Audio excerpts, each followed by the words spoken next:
Hola, soy Darío Flota Ocampo, secretario de Fomento Turístico de Yucatán.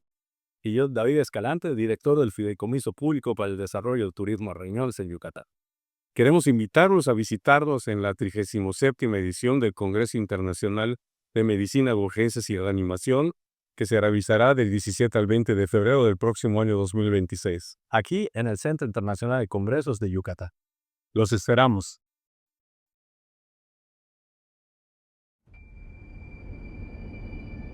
Yucatán y sus sublimes fuentes de agua, sagrado elemento de los mayas de ayer y de hoy y de siempre. Yucatán y sus pueblos tan parecidos, pero no iguales. Cada aroma, cada sabor y cada color se perciben de manera singular. Yucatán y nuestra calidad humana en cada rincón del estado. Yucatán y sus sitios arqueológicos, centinelas del tiempo y testigos de la grandeza de la civilización maya. Yucatán y sus verdes brillantes de la selva baja y de su planicie, de sus amarillos deslumbrantes de los atardeceres de su costa y sus noches mágicas y estrelladas. Yucatán y Mérida, la ciudad blanca, su capital, que es multidiversa, que nunca ha dejado de ser cosmopolita y que en cada calle se amalgama pasado, presente y futuro. Yucatán, la tierra del Mayab, la de los escogidos, la tierra donde sonreímos y nos damos todo por los demás. En esta tierra expresamos nuestra empatía con un saludo sagrado, Inlaquech, que significa yo soy otro tú, al que se contesta Halaken, que significa tú eres otro yo.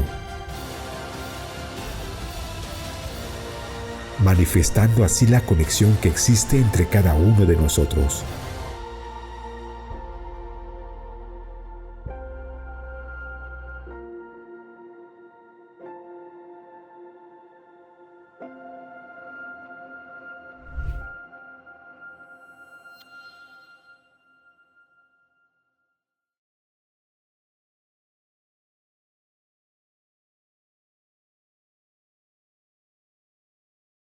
Hola a todos, ¿cómo están? Me da mucho gusto saludarlos. Soy el doctor Gustavo López Orozco, presidente de la Sociedad Mexicana de Medicina de Emergencias. Y bueno, pues muy contento porque iniciamos con nuestras actividades académicas, a lo que nos debemos y empezamos pronto, a tambor batiente. Estamos muy contentos porque vamos a platicar el día de hoy en esta primera sesión estatutaria de nuestra sociedad de un tema súper interesante. No sé por qué los miembros de el Comité de Educación decidieron que fuera un tema de toxicología. Yo no tuve nada que ver, de verdad, pero es un tema súper interesante y tenemos grandes ponentes, gente que se dedica a la medicina de emergencias, gente que se dedica a la toxicología clínica día a día. Y vamos a abordar un tema interesantísimo que vivimos los servicios de emergencias no diario, pero cuando lo vivimos es un verdadero reto manejar este grupo de pacientes. Estoy encantado de estar el día de hoy con ustedes y quiero presentarles al doctor Miguel Antonio Canul Camal, quien es médico adscrito del Servicio de Toxicología del Hospital Juárez de México y que es uno de nuestros dos coordinadores del área de toxicología en esta nueva mesa directiva 2025-2027. El doctor Canul Kamal es un experto en el área de urgencias y es un experto en el área de toxicología y hoy va a coordinar esta sesión y nos va a presentar a nuestra extraordinaria ponente. Doctor Canul, adelante. Hola, hola, doctor Gustavo López Orozco.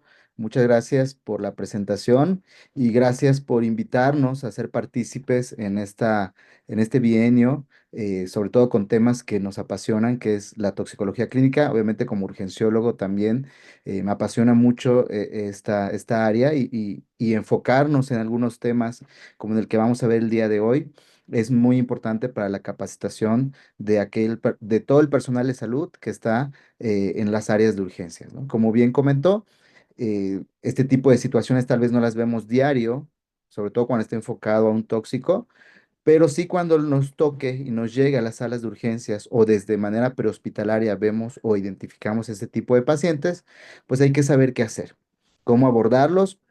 Y bueno, para mí es un gusto presentar a mi compañera de trabajo en el Centro Toxicológico del Hospital Juárez de México, que es la doctora Jessica Paola Rodríguez Torres. La doctora Jessica Paola Rodríguez Torres es un excelente médico urgencióloga y toxicóloga clínica.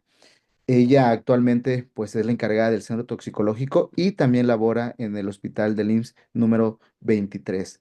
Y bueno, ella nos va a compartir el tema de la primera sesión de este bienio, que bueno, como bien comentó el doctor, es un tema enfocado a toxicología clínica, o sea que empezamos con el pie derecho en la toxicología. Y bueno, el tema se titula Puntos clave en el abordaje del paciente con cardiotoxicidad. Entonces, sin más preámbulo, vamos a dar inicio a esta plática. Muchas gracias por estar presentes. A esta sesión académica. Ya lo mencionaron los doctores. Puntos clave en el abordaje del paciente intoxicado. Yo soy la doctora Jessica Paola Rodríguez Torres.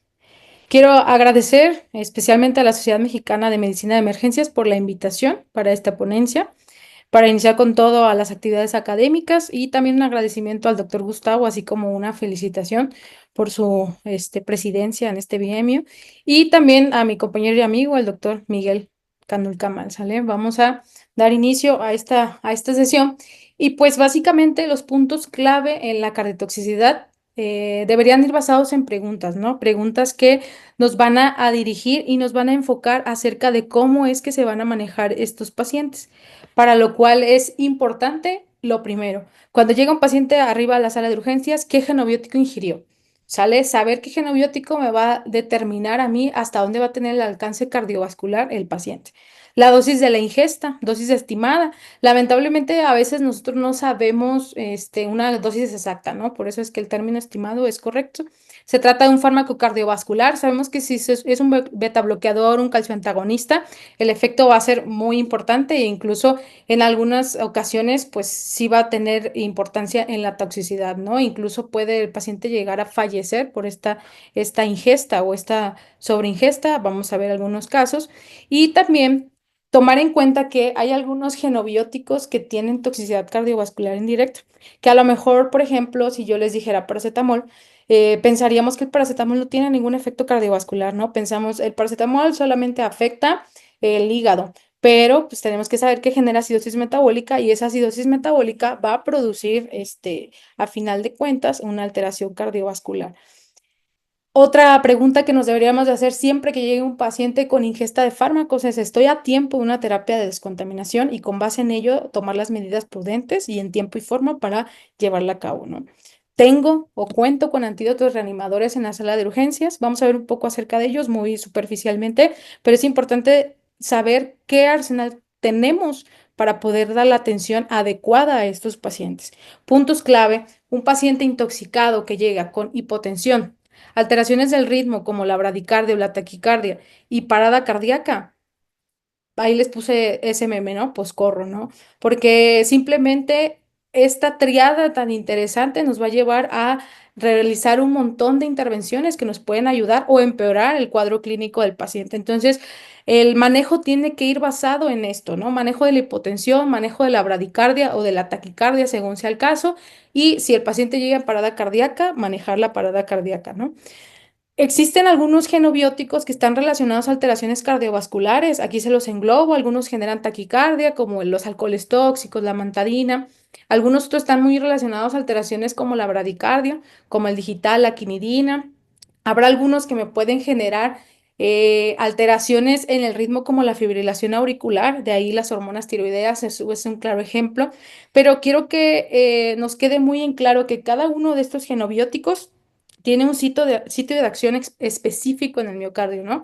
Y al tener este contacto es que va a empezar todas esas alteraciones, ya sea en el inotropismo, en el cronotropismo y en las resistencias vasculares periféricas, que a final de cuentas el paciente intoxicado por fármacos cardiovasculares va a tener un choque cardiotóxico interesante, ¿no? Que hay que saber qué manejar. Habrá otros que no solamente tienen un efecto en cuanto a la frecuencia cardíaca, en cuanto a alteraciones del ritmo o al inotropismo, y dentro de ese grupo están los fosfuros, aluminio y zinc, más letal el de aluminio, monóxido de carbono y algunos venenos de arañas, principalmente viuda negra, ¿no? Que es la incidencia que tenemos un poquito más marcada en nuestro país. ¿Cómo definimos choque cardiotóxico? Lo van a ver en algunas pocas revisiones, pero este término está dado cuando hay un fallo de la bomba y una alteración vascular. Entonces, este fallo de la bomba se debe primero a alteraciones del ritmo cardíaco que pueden llevar también a una afectación valvular, puede haber disfunción del ventrículo izquierdo, que eso lo vamos a ver con un eco, y una alteración vascular. Ahí es donde nosotros vamos a ver un efecto directo en la presión arterial. Entonces, para que nosotros hablemos de un choque cardiotóxico debido a un genobiótico, tiene que estar relacionado tanto el inotropismo como el cronotropismo y las resistencias vasculares sistémicas para hacer como tal una definición correcta de este término, ¿no? Los mecanismos de cardiotoxicidad son un montón y pudiéramos tardar horas y horas hablando de todos estos mecanismos. Aquí se les puse los 5 principales y los que tienen mayor relevancia en la bibliografía, ¿no? Afectación del ritmo, alteraciones en el flujo sanguíneo coronario, estrés oxidativo. Esta es una forma de cardiotoxicidad indirecta. Cuando, por ejemplo, un paciente ingiere fosfuro de aluminio, puede haber esta liberación de radicales libres y puede generar alteraciones mitocondriales importantes, disfunción de organelos y la muerte celular, ¿no? Al final de cuentas, esto es como muy general para que nosotros sepamos cómo vamos a influir en cuanto al tratamiento y al manejo de estos. La falla cardíaca está relacionada principalmente a ingesta de fármacos beta bloqueadores, calcio antagonistas y algunos esteroides cardioactivos como la digoxina. Por ponerles un ejemplo, son los fármacos con los que más llegan intoxicados los pacientes a las salas de urgencias. Sin embargo, hay una cantidad extraordinaria de genobióticos y de formas en las cuales el miocardio va a fallar, ¿no? En un paciente intoxicado. Les puse ahí algunos ejemplos en el caso de cardiotoxicidad excitatoria, es decir, cuando el paciente está con taquicardia, está con hipertensión. Esto se debe principalmente a una tormenta de catecolaminas. Las sustancias mayormente relacionadas son adrenalina, noradrenalina y los genobióticos, por decir genobióticos me estoy refiriendo a cualquier tóxico, ya sea plaguicida, metal, droga de abuso o venenos. Están las escorpaminas presentes en los alacranes, está la alfa-latrotoxina presente en la viuda negra o en el latrodectismo y algunas otras drogas como la cocaína, ¿no? Entonces, estas catecolaminas van a generar ahí todo su desastre dentro del miocardio, van a alterar directamente las células miocárdicas y también van a producir alteraciones en los vasos sanguíneos. Viene una fase vascular donde el cuerpo o el miocardio está compensando, ¿no? Está tratando de compensar hasta que viene una fase miocárdica donde ya se agota esa reserva que tiene el miocardio y entonces viene la falla cardíaca aguda que se va a caracterizar por edema agudo pulmonar o el choque cardiotóxico. El abordaje de estos pacientes, ¿cómo es que lo vamos a hacer? ¿Qué hay que hacer?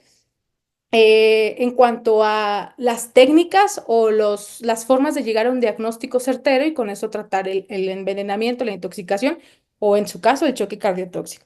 Importante siempre A, B, C, D, E, F, ¿sale? Antecedentes, la valoración, la exploración física, los estudios auxiliares y sobre todo también el monitoreo. En algunos casos vamos a tener alguna integración del toxíndrome cardiotóxico, sin embargo, no va a ser en todos los casos, ¿no? Habrá pacientes que solo llegan hipotensos, habrá pacientes que lleguen hipotensos bradicárdicos, habrá pacientes que lleguen en paro, pero es importante saber que un buen interrogatorio nos puede llevar bien de la mano, ¿no? Para llegar a un tratamiento adecuado. Nuestro ABC no lo podemos olvidar, como urgenciólogos, médicos de primer contacto, médicos de sala de choque, no lo debemos de dejar de lado. Y una vez que llevemos a cabo todas estas intervenciones, viene esta parte interesante en el paciente intoxicado, ¿no? Todo paciente intoxicado debe ser evaluado con un estudio electrocardiográfico. No lo podemos obviar. No podemos pensar que todos los electros de los pacientes intoxicados van a ser normales. Si fuéramos muy analíticos y vigiláramos paso a paso estas ondas, segmentos y demás, nos pudiéramos dar cuenta que prácticamente el 90% de los electros de un paciente intoxicado tiene alguna alteración. Evaluar, importante, frecuencia cardíaca, el QRS para datos de cardiotoxicidad. Yo sé que lo normal y lo que nos enseñan en medicina es mayor a 120, es como el límite, ¿no? Pero para determinar cardiotoxicidad en los pacientes intoxicados, pues el QRS por arriba de 100 milisegundos a mí me está indicando que hay algo anómalo, ¿no? Y se vio en varios estudios que después de eso el paciente cursa con más efectos deleterios. Es por eso que el punto de corte en intoxicado es por arriba de 100 milisegundos. El QT normal, ya saben, 360 a 440 en hombres, 360 a 450 en mujeres. Importante, cuando hacemos una corrección del QT y está por arriba de 500, ese es un paciente que requiere tratamiento, ¿no? Ahí les dejo algunas como tips o perlas en cuanto al manejo. Y bueno, vamos a pasar cuando ya tenemos el electrocardiograma, vemos cierto tipo de alteraciones. Habrá algunas alteraciones que me van a determinar ensanchamiento del QRS y algunas otras que me van a prolongar el QT. Importante saber que las que están más relacionadas a alteraciones en el QRS son estos fármacos, ¿no? Carbamazepina, que es el que tiene mayor incidencia, al menos en el centro toxicológico, cocaína, antidepresivos tricíclicos. Y entonces existen no solamente estos fármacos, existen también otras toxinas propias de los animales, por ejemplo, tetrodotoxina que está en el pez globo, que también puede tener influencia en los canales de sodio, un bloqueo. ¿Qué va a pasar con estos pacientes? Taquicardia ventricular, ¿no? Es una manera inicial en el que yo puedo ver algunas alteraciones en el QRS. Habrá otros genobióticos que están relacionadas a alteraciones directas en el QT, es decir, un QT prolongado. Ya en la diapositiva previa les puse cuánto es lo normal para fines de toxicología, y estos están muy relacionados a algunos antipsicóticos, antihistamínicos, incluso por ahí encontramos a los antibióticos también y los antidepresivos. Cuando hay un bloqueo de los canales de potasio, hay una alteración en la fase 3 de la despolarización miocárdica. Entonces, el paciente tiene mucho riesgo de hacer algo que se llama torsada de Points, que ustedes son expertos en el manejo de estas alteraciones del ritmo. Pero vamos a ver ahorita qué tanto hay que meterle de toxicología en cuanto a antídotos y demás para poder llevar a cabo tanto nuestro algoritmo ACLS como en el contexto del paciente intoxicado, ¿no? Y bueno, existen otras alteraciones que no están tan marcadas ni tan descritas en la literatura. Sin embargo, hay cierto tipo de genobióticos que se relacionan a esas alteraciones, ¿no? Alteraciones en la onda P, puede haber, alteraciones en la onda T, ondas T altas nos hablan a nosotros de que el paciente pudiera estar expuesto a IECAS, incluso puede estar expuesto a esteroides cardioactivos como la digoxina o digitalis. Y en algunos casos de intoxicación por litio puede estar esa onda T aplanada, ¿no? Entonces, ahí les dejo más o menos la imagen de qué genobióticos y las alteraciones, estas son menos frecuentes, ¿no? Las más frecuentes son las primeras. El temor de la sala de urgencia siempre es esto, ¿no? Intoxicación por betabloqueadores, bloqueadores de canales de calcio y esteroides cardioactivos. ¿Por qué? Porque nosotros vamos a ver exactamente esos electrocardiogramas, ¿no? Vamos a ver bradicardia sinusal, va a haber alteraciones idioventriculares, incluso el paciente puede llegar en asistolia, ¿no? Debido a que intervienen en el cronotropismo, pero también intervienen en el inotropismo y cronotropismo, en ambos, ¿no? Va a ser esta alteración. Entonces, ¿cómo vamos a manejar, no? ¿Cuáles son los puntos clave en el manejo de estos pacientes? El de mayor importancia y el que tiene también muchas alteraciones o está más relacionado a mortalidad es el paciente que se presenta hipotenso y bradicárdico, ¿no? Entonces habrá que evaluar el electrocardiograma. Hay bradicardia sinusal, hay un bloqueo AB de tercer grado o el paciente está en asistolia. Una vez que nosotros valoremos el ritmo que tiene el paciente, vamos a pasar a una segunda pregunta, ¿no? ¿Hay hipotensión o no hay hipotensión? Si sí, podemos pensar que hay toxicidad indirecta y que está relacionado a algunas otras causas, ¿no? Si no, podemos pensar en algún otro tipo de betabloqueadores, bloqueadores de canales de calcio, cocaína y demás. Pero también es importante hacernos esta pregunta. ¿Es un paciente que responde a líquidos? ¿Es un paciente que me va a responder a atropina? Lamento informarles que la mayoría de los pacientes que están en el contexto de un fármaco cardiovascular como betabloqueadores calcioantagonistas, difícilmente nos van a responder a líquidos. Incluso si nosotros hacemos una reanimación hídrica agresiva, tenemos más riesgo de que el paciente tenga efectos deleterios que ayudarlo, ¿no? Es un paciente que puede terminar en edema agudo pulmonar y también es un paciente que difícilmente por el mecanismo de toxicidad o cardiotoxicidad nos va a responder a la atropina. Entonces, si el paciente está normotenso, que es un paciente que ya, que ya no nos respondió a la atropina o a la reanimación hídrica, habrá que valorar hacia dónde me voy, ¿no? Al lado del paciente normotenso o al lado del paciente hipotenso. Y con esto, una vez que yo realice todos estos abordajes diagnósticos y también terapéuticos o mis intervenciones en la sala de urgencias, yo voy a valorar el uso o las terapias innovadoras, ¿no? Es decir, el paciente requiere glucagón, el paciente requiere calcio, es un paciente que le puedo dar emulsión lipídica o hiperinsulinemia glucémica, dependiendo cuál sea el caso. Entonces, específicamente cuando el paciente tiene cardiotoxicidad asociada por bloqueadores de canales de sodio, les dejo por aquí esta tablita, en los cuales yo voy a hacer ciertas intervenciones para darle aporte de sodio a ese miocardio, ¿no? Es decir, si el canal está bloqueado, ¿qué se intenta? Hacer un antagonismo competitivo. Aumento la cantidad de sodio a nivel extracelular para tratar de, la teoría es esta, ¿no? De aumentar el sodio intracelular. Entonces, ¿qué voy a hacer? Iniciar bicarbonato. Cuando estoy ante cardiotoxicidad por bloqueadores de canales de sodio, bicarbonato de 1 a 2 mini equivalentes por kilo dosis. La voy a pasar de 1 a 2 minutos, siempre vigilando el pH sérico, ¿no? Porque pues, recordemos que es bicarbonato y asociado a esto, pues el sodio, ¿no? Entonces vienen de la mano y al final puedo hacer modificaciones importantes ahí en el sodio y también en el pH sérico. Y tengo otras alternativas, la lidocaína, también se encuentra el sulfato de magnesio cuando no me responde, pero no es el manejo inicial. Recordemos que el sulfato de magnesio es para bloqueadores de potasio. Pero ahí están los eslabones terapéuticos que yo puedo darle o administrarle a estos pacientes. Ahora tenemos el otro contexto, el paciente que tiene cardiotoxicidad por bloqueadores de canales de potasio. En este punto hay que tomar en cuenta muchas cosas. Primero, la corrección hidroelectrolítica. Si hay algunas otras alteraciones, me pueden perpetuar más la falla cardíaca o el riesgo de que el paciente, pues incluso haga parada cardiorrespiratoria, ¿no? El sulfato de magnesio en dosis de 1 a 2 gramos para pasar en 10 minutos y voy a valorar una segunda dosis dependiendo de la respuesta y dependiendo de otras alteraciones. Si el paciente tuviera inestabilidad, voy a tomar en cuenta la terapia eléctrica, ¿no? Desfibrilación de 120 a 200 joules e incluso si el paciente presenta paro o fibrilación ventricular, está indicada la desfibrilación a 200 joules según sea el caso en el que nos presentemos.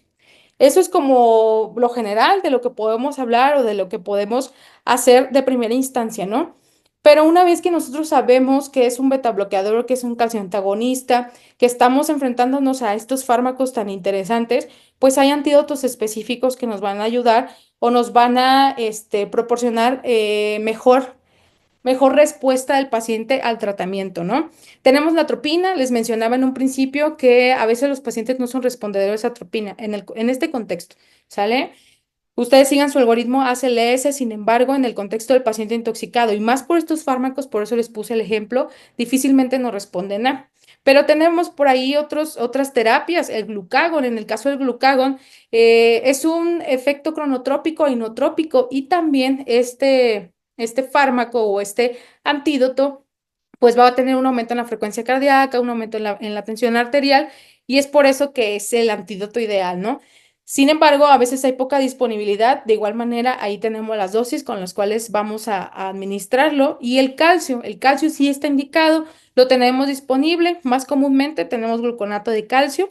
Las dosis ahí se las pongo. De la dosis inicial, es este bolito de 20 a 60 mililitros. Dependiendo de las manifestaciones que tenga y las alteraciones del ritmo que tenga el paciente, voy a dejar una dosis de mantenimiento a 0.5 equivalentes kilogramo hora en infusión. Entonces ahí yo voy a pensar ya en otras cosas, ¿no? Si el paciente está requiriendo glucagón, si el paciente requiere infusión de calcio, pues tenemos esta terapia. Esta terapia está interesante, nos tomaría bastante tiempo explicarla, pero principalmente yo quiero que se quede claro que cuando el paciente está intoxicado, existe una interrupción en el metabolismo de ácidos grasos. Y por ende, o sea, cualquier paciente en un estado de choque, cual sea el tipo, también hay una disminución en la secreción de insulina. ¿Qué pretende esta terapia? Es pasar mucha insulina, ¿no? Mucha insulina para que se aproveche la glucosa. Entonces, aumentar la sensibilidad a la glucosa del miocardio para dar este aporte interesante y aumentar el cronotropismo y generar un inotropismo del corazón, ¿no? Entonces, por eso es que se determina como un antídoto innovador. Igual, requiere una dosis de mantenimiento, requiere un aporte alto de glucosa al nivel central y también requiere que estemos vigilando ciertas cosas, ¿no? Alteraciones en la glucosa, alteraciones en algunos electrolitos como el potasio y vamos a ir aumentando de manera gradual ese aporte de insulina con la finalidad de que el miocardio aproveche esa glucosa, porque se cree que hay un estado de resistencia a la insulina cuando el paciente está en un estado de choque.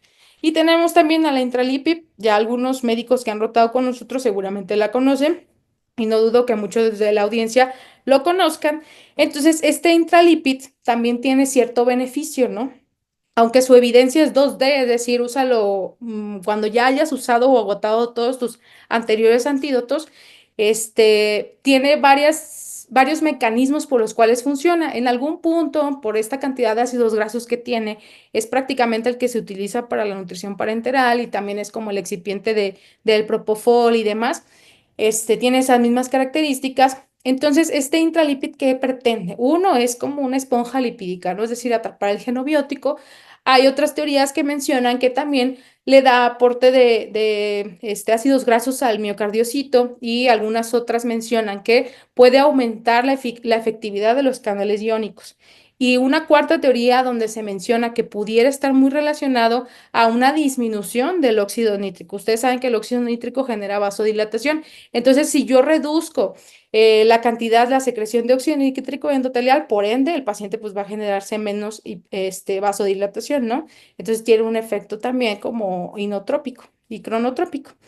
Criterios de efectividad, pues mejorar todo lo que me llevó a que lo iniciara, ¿no? Es decir, una tensión arterial sistólica por arriba de 90, frecuencia cardíaca de 50, y esta mejoría tiene que estar o determinarse entre 30 y 45 minutos aproximadamente. Por ahí les dejo las dosis, no se diluye y se pasa por vía intravenosa, por vía central de preferencia, pero pues igual no hay como tal una preferencia de importante. Si un paciente me llega a la sala de urgencias en estado de choque y asociado a eso hay parada cardiovascular o hay un choque cardiotóxico refractario, la emulsión lipídica tiene una evidencia neutra. Alguna bibliografía les menciona que pudiera utilizarse de primera instancia, ¿no? Como un método para que darle aporte al miocardio y entonces iniciamos nuestro algoritmo ACLS del paciente en paro cardíaco y de la mano vamos administrando esta emulsión lipídica.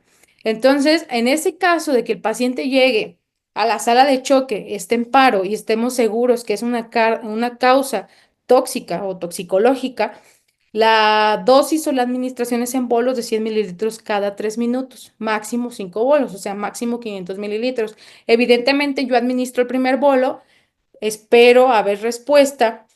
Espero 3 minutos y puedo administrar un segundo bolo, espero esos 3 minutos y un tercer bolo hasta completar los 5. Mientras estoy haciendo esto, yo continúo mi algoritmo de paro, estoy reanimando al paciente, estoy pasando adrenalina y demás intervenciones que se requieran, ¿no? Les dejo por aquí un algoritmo que espero les sea funcional. Es como muy general en cuanto a las intervenciones que se tienen que hacer en estos pacientes, ¿no? Toxicidad por agentes cardiovasculares, si sí la hay, pues hay que monitorizar hemodinámicamente y hay que ver esa función cardíaca. Tenemos múltiples tratamientos que son los que les estuve diciendo en las diapositivas previas. Valorar la reposición de líquidos con especial cautela si estamos ante algún fármaco cardiovascular directo que me pueda generar edema agudo pulmonar. Utilizar vasopresores y una vez que yo empiece a utilizar vasopresores, pensar en otras terapéuticas, ¿no? Hiperinsulinemia o glucémica y tomar en cuenta que también tengo el apoyo de la dobutamina, sin embargo, no hay un consenso que me diga si es funcional o no. La mayoría de la referencia dice que como en paciente intoxicado, como un inotrópico, no es funcional porque tenemos el efecto inotrópico de la hiperinsulinemia glucémica. Y habrá que valorar si el paciente responde o no responde, si hay una disfunción miocárdica. Entonces, en el caso de que tengamos un eco de haya falla de ventrículo izquierdo, podemos valorar el inicio de la emulsión lipídica. Todo esto en el contexto de que el paciente no esté en paro, porque si el paciente está en paro, la emulsión lipídica es de primera elección. Tenemos otras terapéuticas como el balón intraórtico y tenemos el ECMO, pero estas solamente son terapias que me dan tiempo, que me cobran tiempo.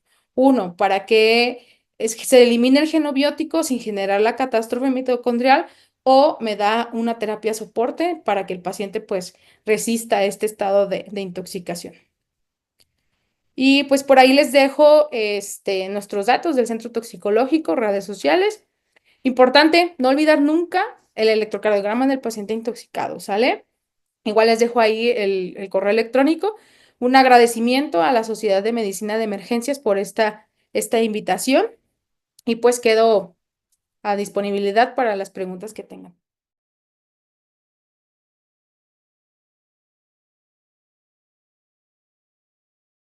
Bueno, pues muy buen tema, doctora Paola. La verdad es que lamentablemente cuando nos dan temas en las facultades, en nuestra formación como médicos especialistas o como médicos en el área de urgencias, son muy pocas veces que nos enfocan o que nos dan esa pauta para determinar ciertos aspectos que nos orientan a pensar en un paciente intoxicado y sobre todo que también tenemos a la mano tal vez algunos antídotos que pudieran darnos un beneficio en estos pacientes, ¿no? Ahí nos hablaba desde el uso de la atropina, desde el uso de gluconato, de calcio, de insulina, de las terapias un poquito más de rescate, como puede ser la emulsión de lípidos. Y bueno, justamente ahorita que estaba abordando este tema, hemos visto varias dudas que ha habido entre la audiencia, dudas que también algunos nos han mandado a través de redes sociales.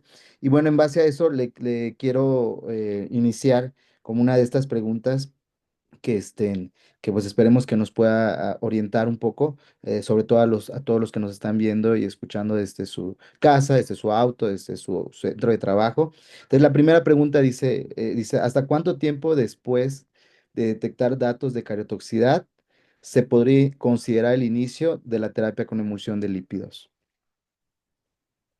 Un tiempo específico no está descrito.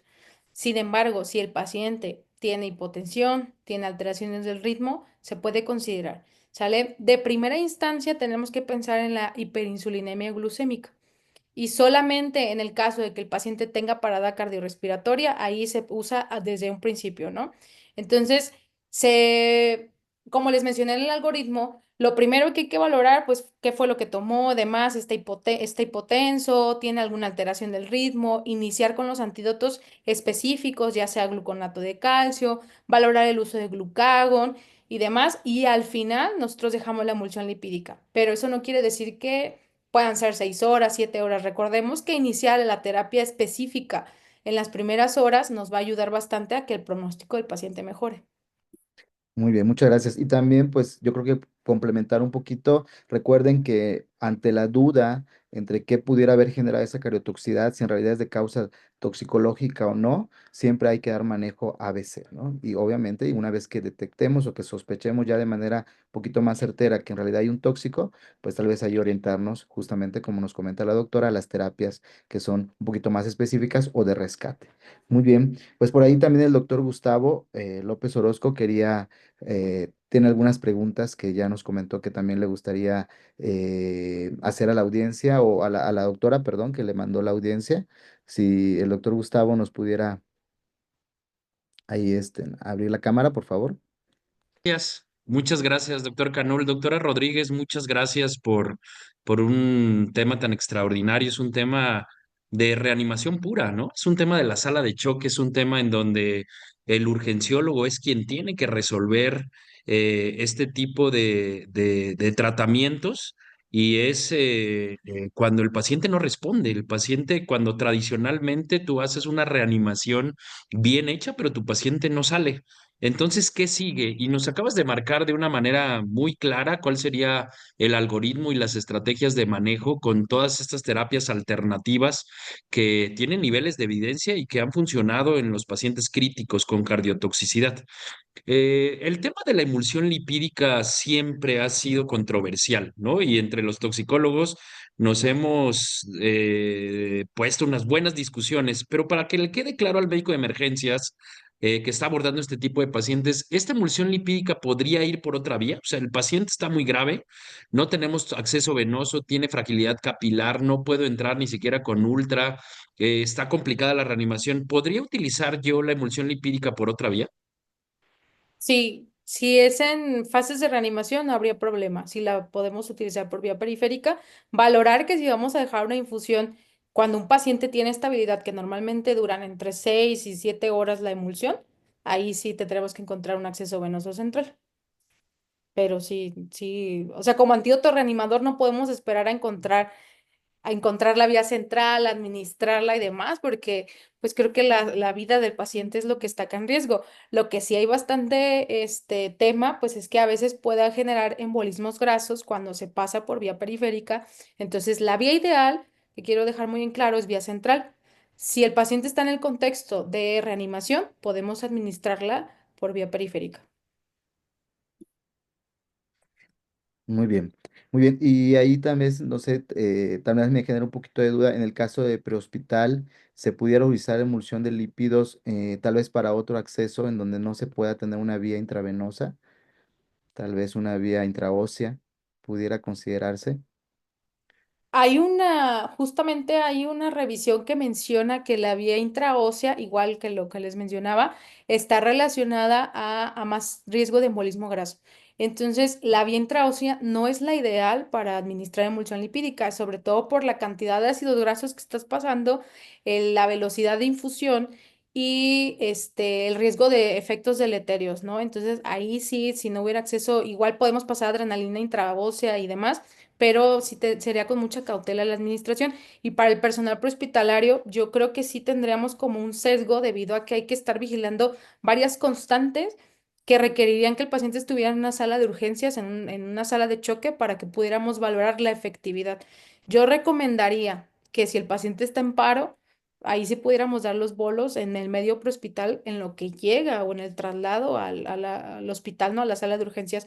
Sería muy arriesgado hacerlo y si iniciamos una infusión, sí tendrá que ser en medio hospitalario, perdón, completamente. Para la vigilancia, sobre todo. Muy bien, muchas gracias. Hay algo que también genera un poquito de duda entre el público y es que es muy común que a veces cuando un paciente está bradicárdico, como ya bien comentó, usemos atropina, ¿no? Como una primera elección entre alguna duda, ¿no? Paciente bradicárdico, pues atropina, ¿no? En algunas cosas ahí nos comentan también las guías. En el caso o en el enfoque del cariotoxicidad, sé que ya nos comentó, pero sí para dejar en claro qué tan beneficioso sería el uso de atropina en un paciente con cariotoxicidad. Pues por tranquilidad del médico lo pudiéramos utilizar. Pero en realidad, no sé si vieron en la parte de abajo de todas las diapositivas, no tendría ningún beneficio, porque hay un bloqueo directo del receptor. Entonces, no me va a servir a mí de nada el efecto que quiero en el nodo, ¿no? Lo que yo necesito es o darle más aporte al receptor o quitar ese receptor, ya sea quitar el bloqueo, perdón, de ese receptor, ya sea con un antagonismo competitivo, con el calcio y demás, o un efecto directo con el glucagón, si fuera, dependiendo del caso de a cuál genobiótico nos refiramos. Y la mayoría de la referencias te dice, le puedes poner una dosis de atropina, sin embargo, lo que tú vas a lograr es un aumento de la frecuencia cardíaca a minutos. Una vez que baje la vida media que se elimine esta atropina, pues otra vez vas a tener la bradicardia. Entonces, vete directo a la causa, da el tratamiento, da un antídoto, inicia todo tu algoritmo. Bien. A ver, me parece muy interesante porque nosotros somos muy ACLS, ¿no? Ujú. Y a mí me toca dar bradicardias y entonces cuando me toca dar bradicardias yo soy bien claro, tenemos que ser bien ordenados al momento de reanimar al paciente. Entonces, si tenemos un paciente con bradicardia, lo primero que hay que hacer es, no sé, primero tienes que determinar que la frecuencia cardíaca sea menor de 50. Si es menor de 50, te haces la primera pregunta y dices, ¿está estable o está inestable? El paciente en esta condición y en este contexto está inestable. Entonces, primera línea, atropina. Es muy claro, ACLS. Y te dice 1 miligramo, 1 miligramo, 1 miligramo. No responde. Entonces ahí viene mi segunda pregunta. Y sería, pues lo que sigue es marcapasos transcutáneo, ¿no? Podría servir el marcapasos transcutáneo como segunda línea de tratamiento, así como marca el algoritmo de ACLS en bradicardias, doctora Rodríguez. Sí, de hecho, parte de las intervenciones que les había mencionado, o sea, ni siquiera viene la atropina. La atropina es como un cuadrito y ya te lo menciono porque, pues, por el algoritmo, ¿no? Pero en realidad, el marcapasos sí tiene beneficio, tiene evidencia y sí nos ayudaría. Estimula directo al nodo en lo que nosotros damos todo el aporte al miocardio y entonces ese miocardio empieza otra vez con su inotropismo, con su cronotropismo y las resistencias vasculares periféricas empiezan a mejorar. Es por ello que el marcapasos sí tiene evidencia en el caso de una intoxicación por fármacos cardiovasculares y es parte de los eslabones terapéuticos para el manejo de estos pacientes. Muy bien, pues yo creo que queda claro estos aspectos que podríamos usarlos, sí, pero siempre hay que considerar qué tan efectivos pudieran ser, ¿no? Y bueno, algo que tal vez al final también dentro del algoritmo mencionó qué tan común es que los pacientes lleguen a requerir una terapia como es el ECMO, ¿no? Y si en realidad tendría algún beneficio en estos pacientes. Sí tiene evidencia el ECMO. Hay pocos casos y yo creo que se utiliza poco por la poca accesibilidad que tenemos en los centros hospitalarios y a veces, y no quiero sonar muy así, pero también porque se les da un buen abordaje, ¿no? Si tú a un paciente lo llevas con un algoritmo, o sea, vas haciendo cada una de las cosas, desmenuzas qué genobiótico, qué dosis, tengo esta opción, tengo esta otra, a lo mejor no va a llegar a la falla cardíaca. A lo mejor es un paciente que su inotropismo, perdón, se va a mantener. Entonces tú le estás dando este efecto sin requerir esa terapia, pero tiene evidencia y también hay reportes de caso del balón intraórtico que también tiene evidencia y yo les voy a poner un ejemplo, fosfuro de aluminio. Fosfuro de aluminio no es un fármaco cardiovascular, sin embargo, va a tener toxicidad directa en la mitocondria. Entonces, son pacientes que pudieran llegar hasta ese punto, ¿no? Un paciente que ya le diste todo, le empezaste la emulsión lipídica, le diste a lo mejor hemoperfusión y demás, pero es un paciente que ya tiene un daño mitocondrial instaurado, entonces sí va a requerir una terapia puente.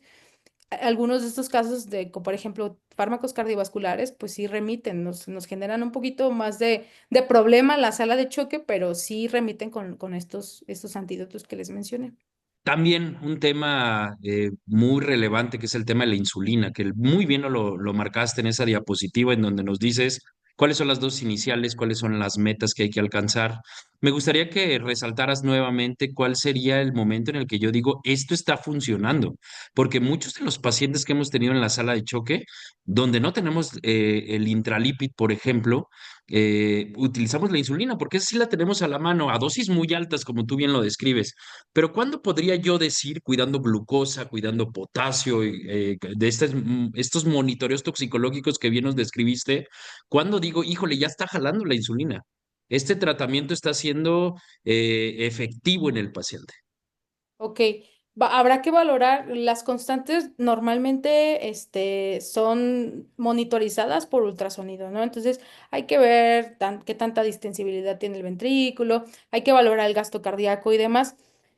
O sea, tendríamos que tener un ultrasonido en la cama del paciente para que nosotros podamos valorar la efectividad de la hiperinsulinemia glucémica, pero también hay parámetros indirectos, ¿no? Es decir, la mejoría de la frecuencia cardíaca, la mejoría de la tensión arterial sistólica y la uresis nos pueden guiar a nosotros a decir, ah, está funcionando perfectamente. ¿Cuándo vamos a lograr este efecto? Entre 20 y 30 minutos después de iniciado esto. Y hay que recordar que la hiperinsulinemia no nos va a salir el paciente o no nos va a responder con una unidad kilo, ¿no? Entonces, estos requieren cantidades enormes de insulina para lograr ese efecto. Por eso esto de compararlo con la cetoacidosis diabética, con la infusión de insulina que se le da, pues es algo erróneo, porque normalmente, y hay mucha referencia que te dice que han llegado incluso a 70, a 100 unidades kilo hora de insulina en estos pacientes para lograr este efecto. Entonces, la sugerencia es vigilar la frecuencia cardíaca, vigilar la tensión arterial sistólica y también valorar el índice urinario para nosotros decir, está siendo efectivo. Si tenemos ultracardio y demás, pues que le hagan su ultrasonido y valorar el gasto cardíaco, que es lo ideal. Doctora Rodríguez, que tengamos un equipo de reanimación completo, que le sepa, ¿no? Porque, bueno, yo decirles a una enfermera que no tenga ni idea en el tema de toxicología, en una reanimación, que le ponga a un paciente que tiene 150 de glucosa y le pongamos 70 unidades de insulina, pues obviamente no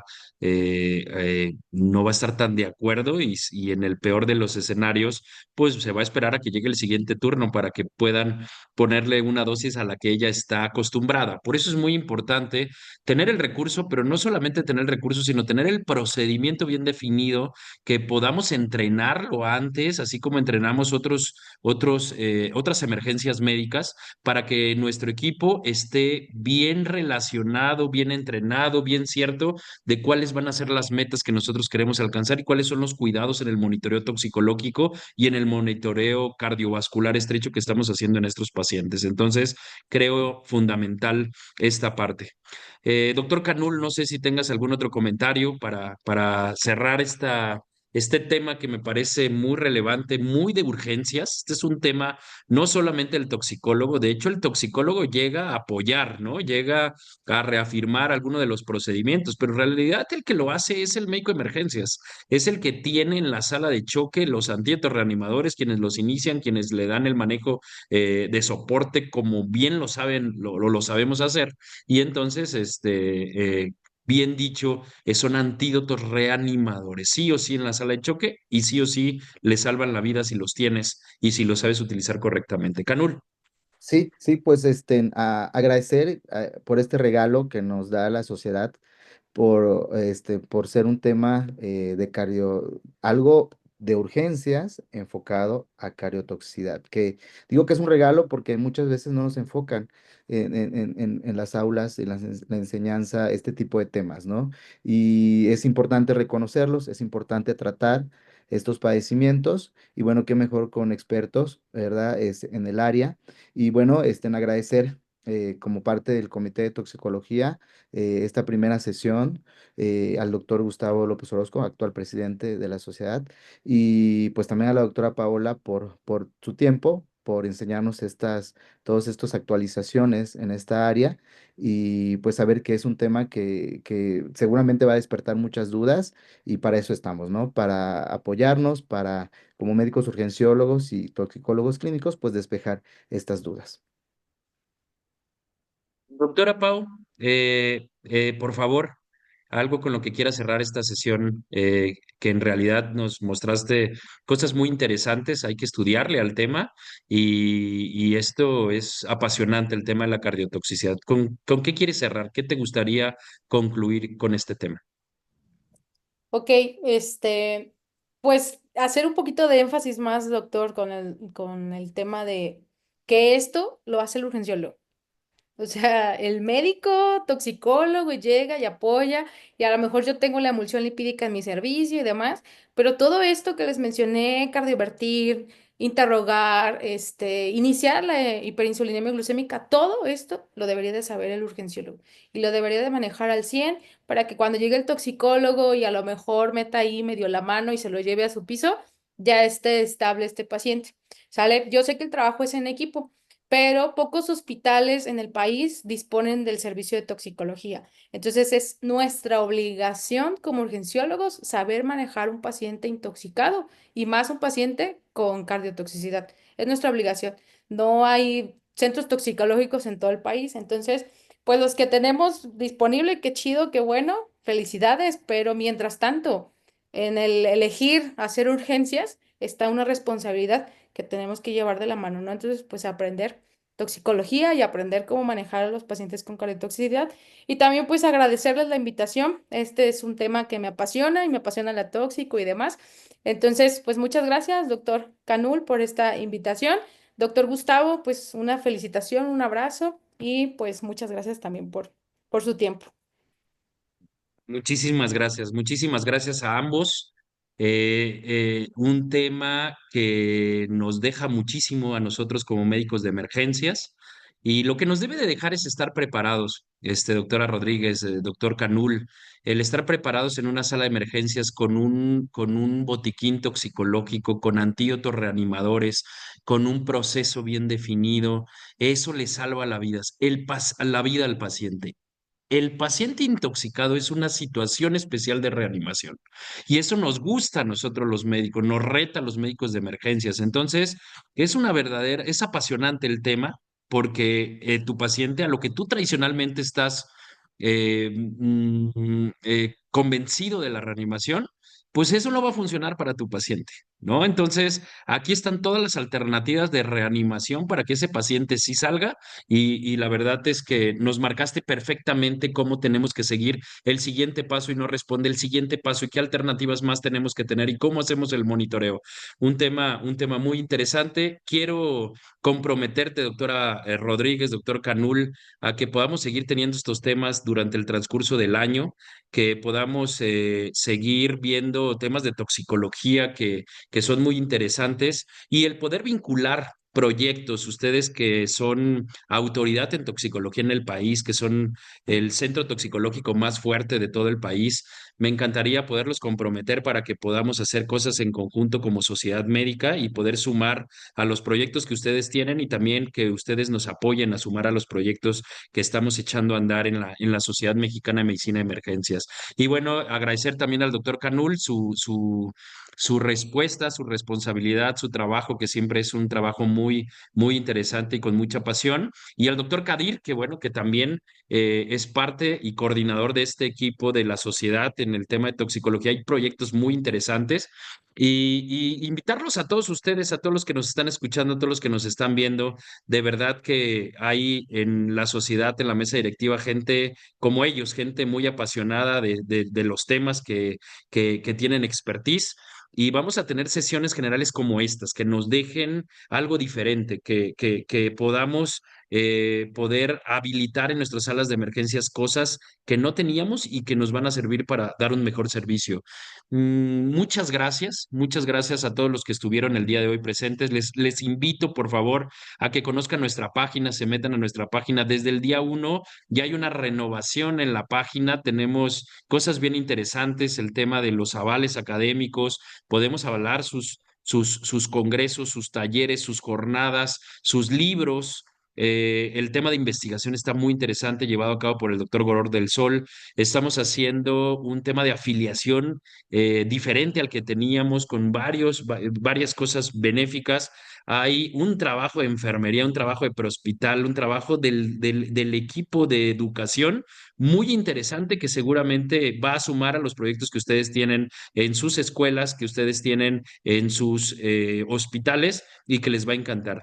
Los invitamos a que sean parte de esta sociedad mexicana, no solamente la mesa directiva, que invitemos a todos esos talentos, reconozcamos a los talentos que están ahí, que no han sido reconocidos. Hoy les queremos poner nombre y apellido y queremos que sean parte de este gran proyecto Sociedad Mexicana de Medicina de Emergencias. Recuerden, cerramos con esta extraordinaria primera sesión estatutaria mensual de la Sociedad Mexicana de Medicina de Emergencias, diciéndoles, hagamos que las cosas sucedan. Hagamos que las cosas sucedan en México y lo haremos en equipo y trabajando hacia adelante con un mismo objetivo. Muchas gracias y que les vaya muy bien. Gracias, Pau. Gracias, Canul.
Hola, soy Darío Flota Ocampo, secretario de Fomento Turístico de Yucatán, y yo, David Escalante, director del Fideicomiso Público para el Desarrollo del Turismo Arreñoles en Yucatán.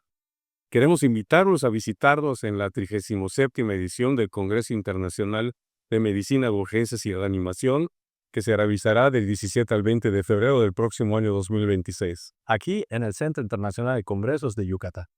Los esperamos.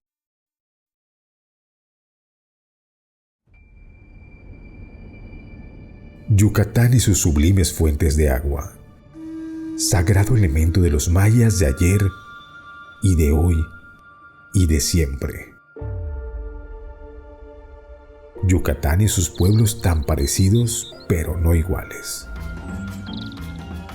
Cada aroma, cada sabor y cada color se perciben de manera singular.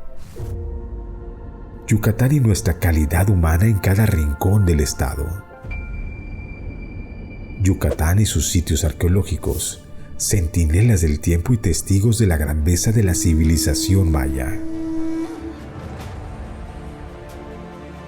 Yucatán y sus verdes brillantes de la selva baja y de su planicie, de sus amarillos deslumbrantes de los atardeceres de su costa y sus noches mágicas y estrelladas.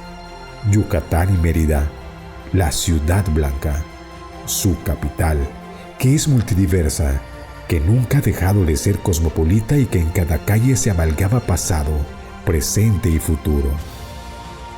Yucatán, la tierra del Mayab, la de los escogidos, la tierra donde sonreímos y nos damos todo por los demás.